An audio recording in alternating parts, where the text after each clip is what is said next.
നിലമ്പൂരിൽ ഇനി വിധിയെഴുത്ത് കലാശക്കൊട്ട് കഴിഞ്ഞു. 1,13,486 പുരുഷന്മാരും 1,18,889 സ്ത്രീകളും 9 ട്രാൻസ്ജെൻഡേഴ്സും 374 ഓവർസീസും പുതുതായി ചേർക്കപ്പെട്ട 6,082 നിന്നും പുനഃപരിശോധനയ്ക്ക് ശേഷം 2,210 പേരെ റിമൂവ് ചെയ്തിരുന്നു. അതിൽ നിന്ന് കഴിഞ്ഞ് 2,32,384 പേർ ജൂൺ 19 വിധി എഴുതുന്ന നിയോജക മണ്ഡലത്തിലെ വിജയ് ആര്, ജനപ്രതിനിധി ആര്, ജനങ്ങളുടെ ജനപ്രതിനിധി ആര് എന്ന് 26-ന് അറിയാം. കേരളത്തിൽ ഇതുവരെ നാം കാണാത്ത ഒരു ഇലക്ഷൻ പ്രചാരണം അവസാനിക്കുകയായി. അങ്ങനെ നിലമ്പൂരും കേരളത്തിലാകമാനം അറിയപ്പെട്ടു. കള്ളങ്ങളുടെ ഒരു ഘോഷയാത്ര കൊണ്ട് ഒരു പ്രചാരണത്തെ ഞങ്ങളുടെ രാഷ്ട്രീയ നയം എന്ന് പറയുന്ന ഒരു ഭാഗവും കഴിഞ്ഞ 9 കൊല്ലം കൊണ്ട് നിലമ്പൂർ വന്ന വികസനവും നിലപാടുകളും കൊണ്ട് മറ്റൊരു ആളും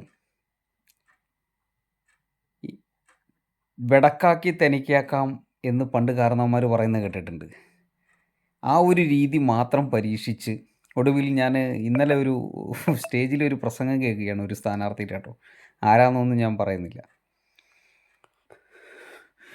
എൻ്റെ പ്രിയമുള്ളവരെ, എനിക്ക് നിങ്ങളോടൊരു കാര്യം മാത്രമേ പറയാനുള്ളൂ. ഞാൻ ഇവിടെ തന്നെ വളർന്ന്, ഇവിടെ തന്നെ ജനിച്ച്, ഇവിടെ തന്നെ വളർന്ന്, ഇവിടെ തന്നെ വളർന്നു വലുതായി, ഇവിടെ തന്നെ പഠിച്ച്, ഇവിടെ തന്നെ മരിക്കുമെന്നു നിങ്ങൾക്കുറപ്പ് തരുന്നു. ഞാൻ നിങ്ങളെ എങ്ങും വിട്ടെങ്ങോട്ടും പോവുകയില്ല. എൻ്റെ അന്ത്യശ്വാസം വരെ ഞാനിവിടെ ഉണ്ടാകും എന്നാണ് ഒരാൾ പറഞ്ഞത്. ഒരു നാട്ടിലൊരു ജനപ്രതിനിധി എത്രത്തോളം ആത്മാർത്ഥമായി കരയുന്നതെന്ന് മറ്റുള്ളവർക്ക് തോന്നി. അനുകമ്പ കൊണ്ടെങ്കിലും ഒട്ടെനിക്ക് കിട്ടണേ എന്ന അവസാനത്തെ ആയുധം പ്രയോഗിച്ചത് എന്ന് നമുക്ക് കാണുന്നവർക്ക് തോന്നും. സത്യസന്ധമായിട്ട് പറഞ്ഞു കഴിഞ്ഞാൽ അപഹാസ്യകരമായിട്ടാണ് എനിക്ക് തോന്നിയത്. പക്ഷേ ഇത് ശക്തമായിട്ട് എനിക്ക് തോന്നുന്നു ആ ഒരു വിഭാഗത്തിൻ്റെ, അതായത് വലതുപക്ഷത്തിൻ്റെ ഒരു ഇലക്ഷൻ പ്രചാരണവുമായി ബന്ധപ്പെട്ടിട്ട് ഞാൻ മനസ്സിലാക്കിയത് വെച്ച് നോക്കുവാണെങ്കിൽ ചാണ്ടി ഉമ്മൻ ഏകദേശം വീടുകൾ കയറി ആളുകളോട് സംസാരിക്കുന്നതും കണ്ടു. 2 ദിവസം കൊണ്ടെങ്ങാണ്ട് 3000-ഓളം വീടുകൾ ആ മനുഷ്യൻ കയറി എന്ന് പറഞ്ഞ് ഇനി ഇത്തിരി ഓടിക്കയറിയിട്ടുണ്ട്. എന്നാൽ നമ്മൾ ഈ കഴിഞ്ഞ ഇലക്ഷൻ്റെ ഒരു മാസം കൊണ്ട് ഏകദേശം 500-ലധികം റീൽസുകളാണ് നമ്മൾ കണ്ടിട്ടുള്ളത്, 2 പേരുടെ കേട്ടോ. അതിൽ തന്നെ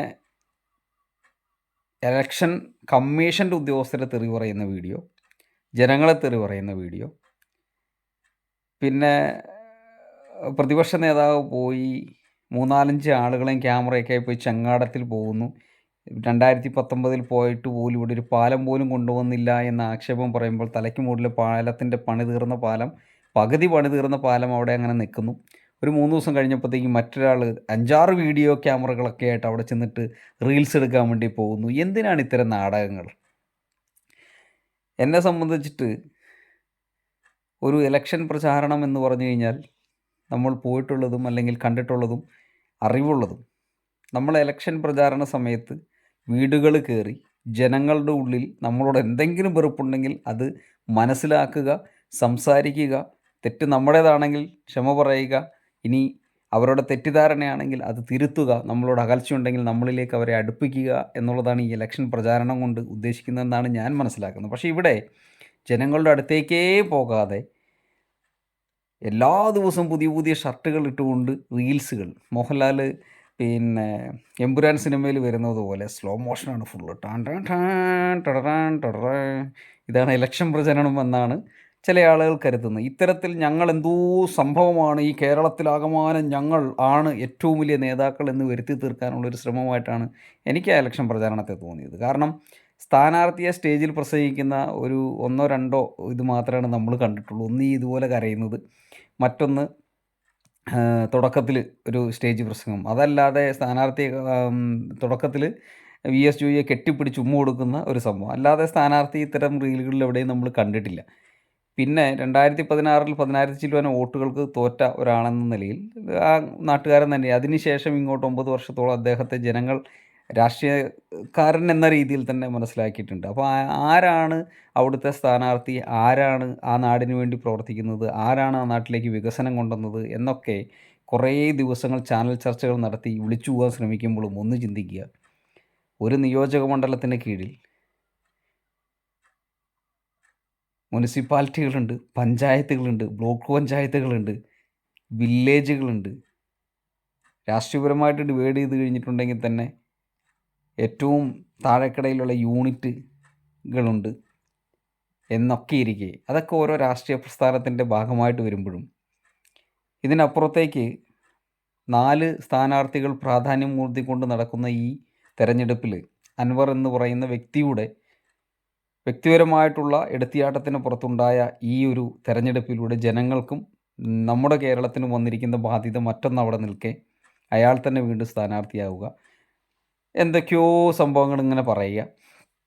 പിണറായിസം എന്നാൽ അതാണ് ഏറ്റവും വലിയ പ്രശ്നമെങ്കിൽ ആ പിണറായിസം തന്നെയാണ് ഈ കേരളത്തിൽ ഇത്രയും മാറ്റം വരുത്തിയത് എന്നുള്ളത് മനസ്സിലാക്കാനുള്ള യുക്തി സാധാരണക്കാർക്കുണ്ട് എന്നുള്ളതാണ് ഞാൻ മനസ്സിലാക്കുന്നത്.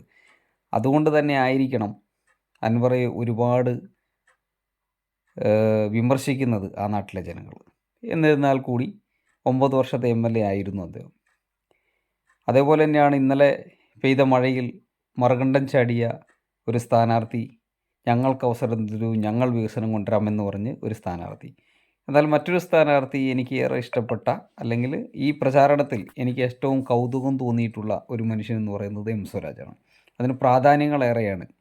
കാരണം ആ മനുഷ്യൻ ഈ പ്രചാരണ വേളകളിൽ എവിടെയും ഒരു എതിർ സ്ഥാനാർത്ഥികളെയും കുറ്റം പറയുന്നത് ഞാൻ കണ്ടിട്ടില്ല. വലതുപക്ഷം പറഞ്ഞത് ഞങ്ങളുടെ കൂടെ അല്ലാത്ത എല്ലാവരും വെറുക്കപ്പെട്ടവരാണ് എന്നാണ് പറഞ്ഞത്. എന്നാൽ ഈ മനുഷ്യൻ പറഞ്ഞത് സ്ഥാനാർത്ഥികൾ കൂടുതൽ വരട്ടെ, എല്ലാവർക്കും ജനാധിപത്യമായി മത്സരിക്കാനുള്ള അവകാശമുണ്ട്, അതുകൊണ്ട് തന്നെ അങ്ങനെ ആളുകൾ വരണം, ജനാധിപത്യത്തിലേക്ക് ജനങ്ങൾ അടുക്കുന്നു എന്നാണ് അതിന് തെളിവ് എന്ന് പറഞ്ഞതാണ് ആ മനുഷ്യൻ്റെ നിലപാട്. അതുപോലെ തന്നെ അയാൾ പറഞ്ഞത് ആ നാട്ടിൽ വന്നിരിക്കുന്ന വികസനങ്ങളെക്കുറിച്ച് മാത്രമല്ല, ഇനി വരാനിരിക്കുന്ന വികസനങ്ങളെക്കുറിച്ച് കൂടിയാണ്. അപ്പോൾ ഒരു നാട്ടിൽ ഒരു സമ്മതിദാനാവകാശം വിനിയോഗിക്കുന്ന പാർട്ടി മെമ്പർമാരെ സംബന്ധിച്ചിട്ട് സ്വാഭാവികമായിട്ടും ഇടത് വലത് അല്ലെങ്കിൽ BJP അല്ലെങ്കിൽ എന്തായാലും വോട്ട് കുത്തുള്ളൂ, അത് ഉറപ്പുള്ള കാര്യമാണ്.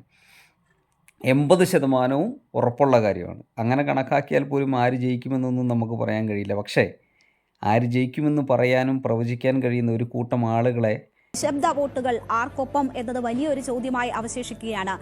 ഇടതും വലതും BJPയും ഈ സ്വതന്ത്രനായിട്ടുള്ള അൻവർ അടക്കം മറന്നുപോകുന്നു എന്നുള്ളത് ഓർമ്മിപ്പിക്കാനാണ് ഈ വീഡിയോ.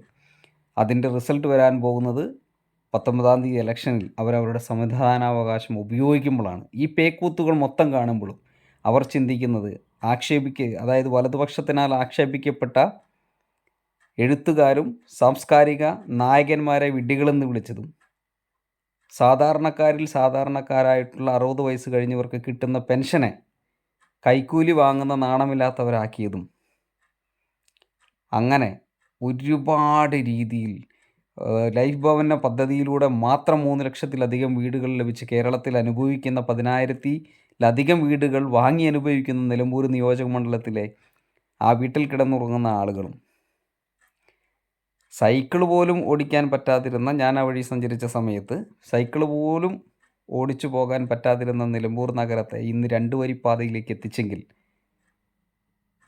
പാലം പോലുമില്ലാതെ കവുങ്ങിൻ്റെ പാലം കൊണ്ടും തൂക്കുപാലങ്ങൾ കൊണ്ടും പാലം മുറിച്ച് കിടന്നിരുന്ന നിലമ്പൂർ ഇന്ന് 12ഓളം പാലങ്ങൾ വന്നെങ്കിൽ, ഓടും പൊളിഞ്ഞു വീഴാറായ പട്ടിക ഉണ്ടായിരുന്ന സ്ഥലത്ത് വാർക്ക കെട്ടിടങ്ങൾ സ്കൂളുകൾക്കായെങ്കിൽ, കളിസ്ഥലങ്ങളായെങ്കിൽ, അതനുഭവിക്കുന്ന ജനങ്ങൾ ആർക്കോട്ട് ചെയ്യും എന്ന് ചിന്തിക്കുക. അതിൽ ഞാൻ പറഞ്ഞ ആ ആളുകൾ എന്ന് പറയുന്നത് നിഷ്പക്ഷരായി ആര് ഭരിക്കണം എന്ന് ചിന്തിക്കുന്ന വലിയൊരു സമൂഹമാണ്. അവരെ കൂടി ബഹുമാനിച്ച് സംസാരിച്ച, നിലപാടെടുത്ത, അറിഞ്ഞ എം സ്വരാജ് വോട്ട് നൽകാൻ അവർ തയ്യാറായി കഴിഞ്ഞാൽ നിലമ്പൂർ ഇനിയും വികസിക്കുക തന്നെ ചെയ്യും. അല്ലാതെ മറ്റുള്ളവരെ മുഴുവൻ കളിയാക്കി, കുറ്റപ്പെടുത്തി, തെറി പറഞ്ഞ്, തല്ലുകൂടി, ഉദ്യോഗസ്ഥരെ മെക്കിട്ട് കയറി ഒരു നാട്ടിലെ ജനങ്ങളെ മുഴുവൻ ആക്ഷേപിക്കുന്നതും, ഈ പറയുന്ന കിഫ്ബിയിലൂടെ വന്ന റോഡുകളാണ് ഇന്ന് നാട് മുഴുവൻ. കിഫ്ബി നിർത്തലാക്കും. ലൈഫ് ഭവന പദ്ധതിയിൽ കിടന്നുറങ്ങുന്ന 3 ലക്ഷത്തോളം ആളുകളുള്ള കേരളത്തിൽ ലൈഫ് ഭവന പദ്ധതി നിർത്തലാക്കും. പെൻഷൻ കൃത്യമായി വാങ്ങിക്കൊണ്ടിരിക്കുന്ന ആളുകൾക്ക് 5 മാസമൊന്ന് മുടങ്ങിയപ്പോൾ ജട്ടിമറിയനെ ഇളക്കി കഥാപ്രസംഗം നടത്തി ഇന്നും ഒരു മാസത്തെ മാത്രം പെൻഡിങ്ങിൽ നിൽക്കുന്ന സംസ്ഥാന കേരളത്തിൽ അത് വാങ്ങി അനുഭവിക്കുന്ന നിലമ്പൂരെ മാത്രം 44,000-ഓളം ആളുകൾ തീർച്ചയായും അറിയും. അപ്പോൾ ഞാൻ പറഞ്ഞത്, ജനാധിപത്യത്തിൽ ജനപ്രതിനിധികൾ എന്ന് പറയുന്നത് ജനങ്ങളാൽ ജനങ്ങൾക്ക് വേണ്ടി തിരഞ്ഞെടുക്കുന്ന വെറും തൊഴിലാളികൾ മാത്രമാണ്. നിങ്ങൾ ആ തൊഴിൽ ചെയ്യണം എന്നുള്ളത് മാത്രമാണ് നിങ്ങളുടെ ഉത്തരവാദിത്വം. വോട്ട് നൽകുവാൻ വേണ്ടി കരയുകയും കാല് പിടിക്കുകയും കളിയാക്കുകയും ഒക്കെ ഇരുളിൻ്റെ മറവിൽ ചെയ്യുമ്പോഴും പരസ്യമായി കെട്ടിപ്പിടിക്കുകയും ഉമ്മ കൊടുക്കുകയും ഒക്കെ ചെയ്യുന്നതിനപ്പുറത്തേക്ക് ജയിച്ചു കഴിയുമ്പോൾ അവരെ മറന്നു പോകുന്നത് കൊണ്ടാണ് ജനങ്ങൾ വേണ്ടാന്ന് വയ്ക്കുന്നത്. അങ്ങനെ മറക്കാൻ ഇടയാക്കിയവർ ഞങ്ങൾ ഇനി നിങ്ങളെന്നെ ജയിപ്പിച്ചാൽ ഞാൻ നിങ്ങളെ സ്നേഹിക്കാമെന്ന് പറയുന്നിടത്ത് എത്രത്തോളം വിശ്വാസ്യതയുണ്ടെന്ന് സ്വയം പരിശോധിക്കുക. ഒരു പാർട്ടിയെയും ഒരു ജനപ്രതിനിധിയെയും ആരും വെറുത്തു പോകുന്നതല്ല, അവരുടെ പ്രവൃത്തി കൊണ്ട് സ്വയം വെറുക്കപ്പെടുന്നതാണ്. അതുകൊണ്ട് ജനങ്ങൾ ഇഷ്ടപ്പെടുന്ന ജനപ്രതിനിധികളായിരിക്കാൻ വേണ്ടിയിട്ട് ജനങ്ങളാൽ തിരഞ്ഞെടുക്കപ്പെട്ട ജനപ്രതിനിധികൾ തയ്യാറാകുമ്പോൾ ആ ജനങ്ങൾ തിരഞ്ഞെടുക്കണമെങ്കിൽ അവരുടെ ജനപ്രതിനിധി ആയിരിക്കണം. അങ്ങനെയെങ്കിൽ ഒരാളെയും സങ്കടപ്പെടുത്താത്ത, ഒരാളെയും ദുഷിച്ചു പറയാത്ത, കൃത്യമായ നിലപാടുകളുള്ള, ലോകരാഷ്ട്രങ്ങളിൽ എവിടെ സംഭവിച്ചാലും ഒരു കുഞ്ഞിന് മരണമുണ്ടായാൽ പോലും വേദനിക്കുന്ന, ഒരു നാടിൻ്റെ സ്പന്ദനമറിയുന്ന, നിലമ്പൂർ തന്നെ ജനിച്ചു വളർന്ന, നിലമ്പൂർ തന്നെ പഠിച്ചു വളർന്ന നിലമ്പൂരുകാരനായിട്ടുള്ള ഇത്രയും സൗമ്യനായിട്ടുള്ള ഒരു നേതാവിനെ അല്ലാതെ നിലമ്പൂരുകാരെ ജയിപ്പിക്കാൻ? നിലമ്പൂരെന്ന് മാത്രമല്ല കേട്ടോ, ഒരു ഇടതുപക്ഷ അനുകൂല സംഭാഷണവും നല്ലത്. വലതുപക്ഷത്തിൻ്റെ വികൃതമായിട്ടുള്ള രാഷ്ട്രീയ പ്രചാരണം തെറ്റാണെന്ന് മാത്രം പറയാനാണ് ഈ വീഡിയോ. എല്ലാ സ്ഥലങ്ങളിലും നമുക്ക് രാഷ്ട്രീയപരമായി തിരഞ്ഞെടുപ്പുകൾ നടക്കാറുണ്ട്. പക്ഷേ കഴിഞ്ഞ 3 തെരഞ്ഞെടുപ്പ്, പാലക്കാട്, വടകര, ഈ നിലമ്പൂർ, തീർത്തും അപഹാസ്യകരവും വ്യക്തിഹത്യകളുടെയും ഒരു കൂമ്പാരമായിരുന്നു. അത് തിരുത്തുമ്പോൾ ജനങ്ങൾ നിങ്ങളെ സ്വീകരിക്കും. നിങ്ങൾ തിരുത്താൻ തയ്യാറല്ലെങ്കിൽ എന്നും നിങ്ങൾ ജനങ്ങളിൽ നിന്ന് അകന്നുകൊണ്ടേയിരിക്കും. അതുകൊണ്ട് കുട്ടി നേതാക്കന്മാർ സ്വരാജിനെ പോലെ ആകാൻ ശ്രമിക്കുക. ജനങ്ങൾ നിങ്ങളെ സ്വീകരിക്കും. ഒരു മനുഷ്യനെ ജനങ്ങൾ സ്വീകരിക്കുന്നു എന്ന് കരുതി അയാളെ നിങ്ങൾ വ്യക്തിഹത്യ ചെയ്യാനും ഒറ്റപ്പെടുത്തുവാനും കേരളത്തിലെ CPIയും CPIMും ഒഴികെ മുഴുവൻ രാഷ്ട്രീയ പാർട്ടികളെയും നിങ്ങളുടെ കുടക്കീഴിൽ നിങ്ങൾ പണം കൊടുത്തോ അല്ലാതെയോ അണിനിരത്തിയിട്ടുണ്ട് എന്നുള്ളത് എല്ലാവർക്കും അറിയാം. ആ നാട്ടിൽ വികസനം ആഗ്രഹിക്കുന്ന ജനങ്ങൾ തീർച്ചയായും ആർക്ക് വോട്ട് നൽകും എന്നുള്ളത് 19-ാം തീയതി തീരുമാനിക്കപ്പെടും. 26-ന് നാടറിയും. അതുവരെ ഓൾ ദ ബെസ്റ്റ്. അവിടെ നിൽക്കുന്ന 10ഓളം സ്ഥാനാർത്ഥി, 8ഓ 10ഓ എല്ലാ സ്ഥാനാർത്ഥികൾക്കും വിജയാശംസകൾ നേരുന്നു. നാടിന് വേണ്ടവരെ തിരഞ്ഞെടുക്കാൻ നിലമ്പൂർക്കാർക്ക് വിവേകമുണ്ട്.